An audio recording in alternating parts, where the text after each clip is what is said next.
converter in Xcode.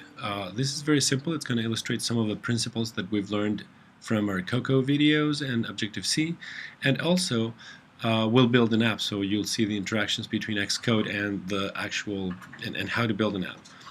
So we'll get going. I've just clicked on File, New Project, and I called it tempConv. You can see here. And this is the project that I'm going to work on, right? When you create a new project, you're going to land in a screen like this. All right, we have our, remember the model is model view controller. That's how the paradigm in which we program. So the view is actually the storyboard, and I'm going to design this view now. Okay, please read up on model view controller more if you don't understand what that is. But basically, we have a view, a place that controls all the visual components here.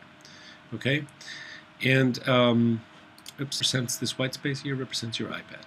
So by going to this right-hand pane on Xcode and clicking on the little cube here and making sure that it says objects here, you'll see something like this. Let's look at components that we can put on our screen. So first I'm going to put a label.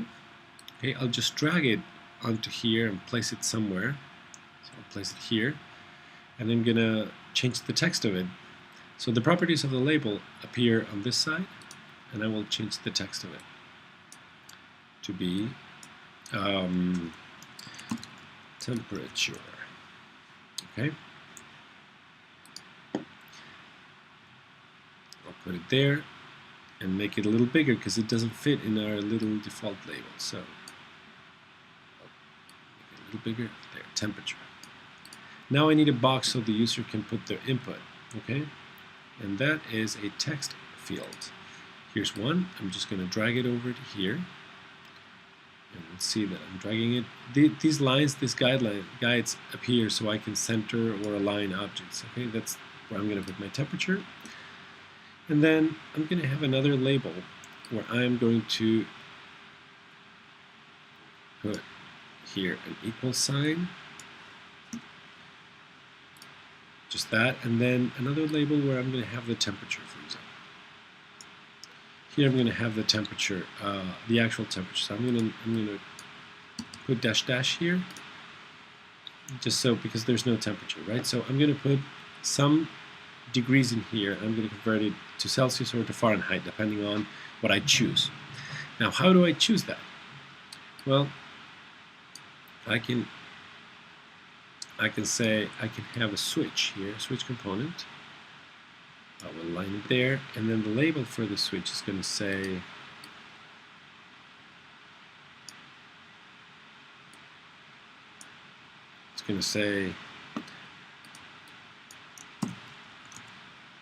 metric. So that means that if I put a temperature here, and this temperature is metric, so it's Celsius, and I will convert to Fahrenheit. If metric is off, if I move the switch off, then it means that what I'm putting here is Fahrenheit, and I'm going to convert it to Celsius. And then how does conversion happen? Well, I'll push a button, a round rect button. So just drag this over here, and let's put it there. I'm going to call it convert. This is the layout of our app, and the way this looks on an iPad would be something like this. We just hit play and wait for the simulator to come up with the iPad application.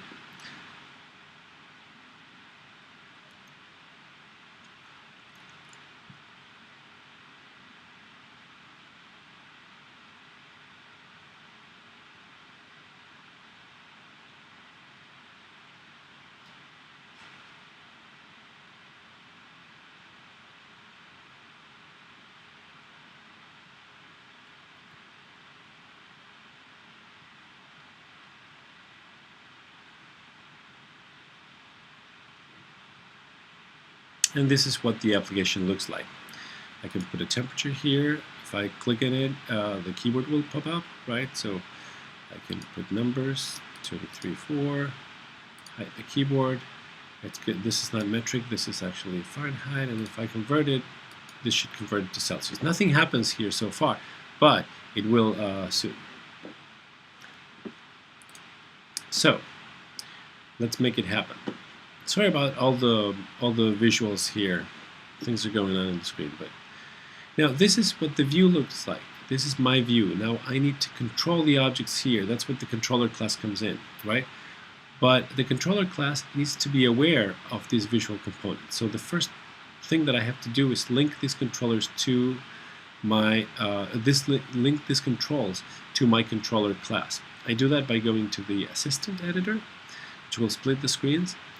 And the way I do this is, for example, I need to be aware of the contents of this text box. So I'll control click and drag and put it there. And what I'm going to do is I'm going to create something called an outlet. Okay, I'm going to call it input text field. This is the name of the variable in my code that will refer to that visual component. Okay. Now the other thing that I need to control, the equal signs, I don't need to control the equal sign because there's nothing I'm going to do with that. But the two dashes, I need to control that because I want to change the text to whatever temperature I'm converting. Right. So control, drag this component here, and we'll create an outlet. We're going to call it output label. That's what I'm going to call this outlet, this reference to this object. Then I need to know whether the switch is on or off, right? So I'm going to create another outlet for the switch. And I'm going to call it metric switch. I'll connect.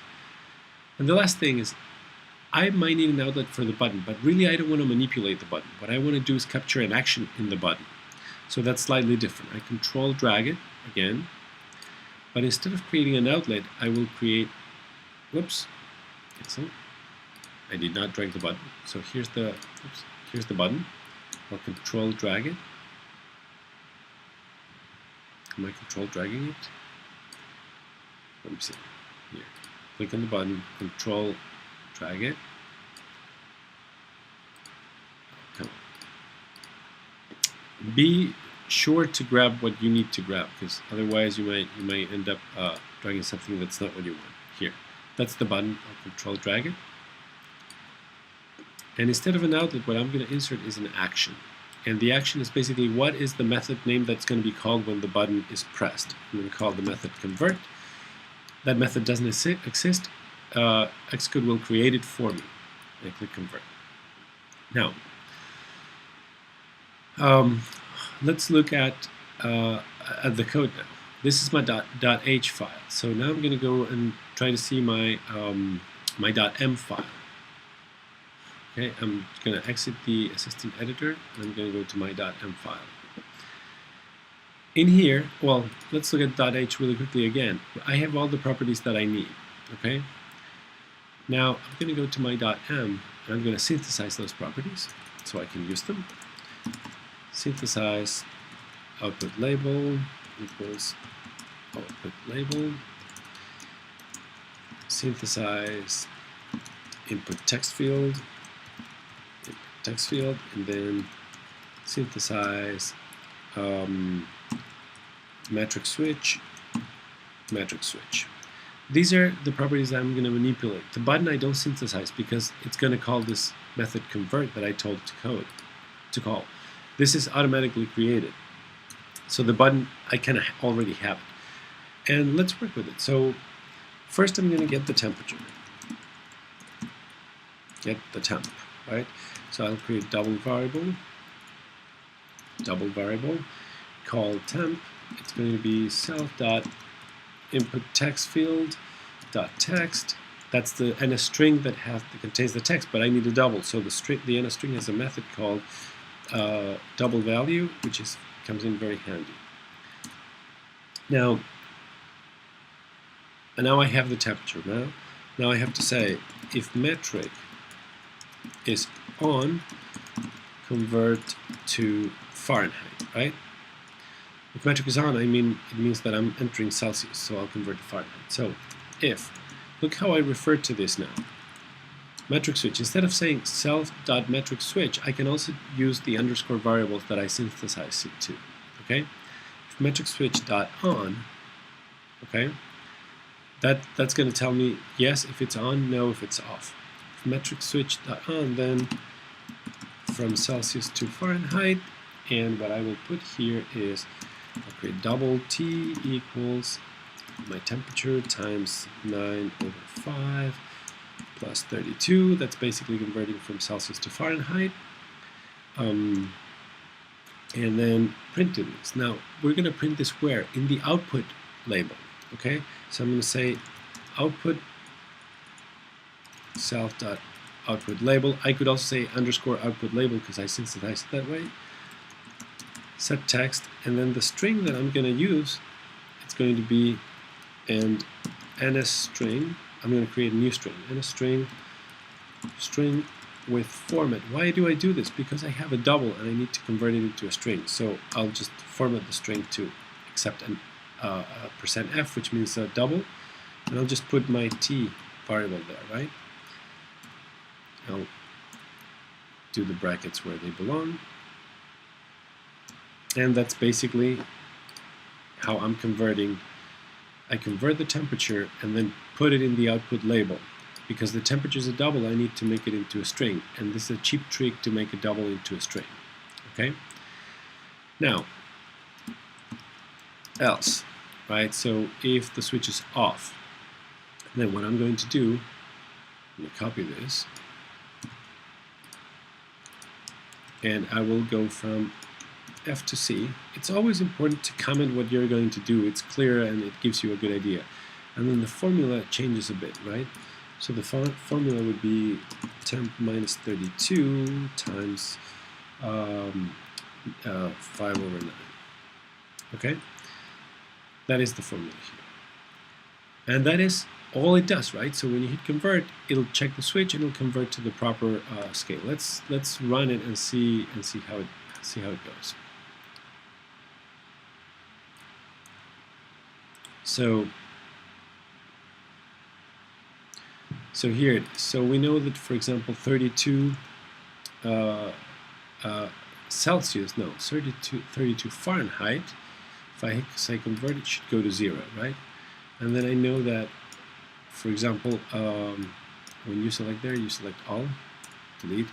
Now, I also know that if I'm going to convert from Fahrenheit to Celsius, right, this is Fahrenheit to Celsius, but from Celsius to Fahrenheit, if I put 0 here, and I tell it, hey, it's a metric, convert, then that's 32 Fahrenheit, right?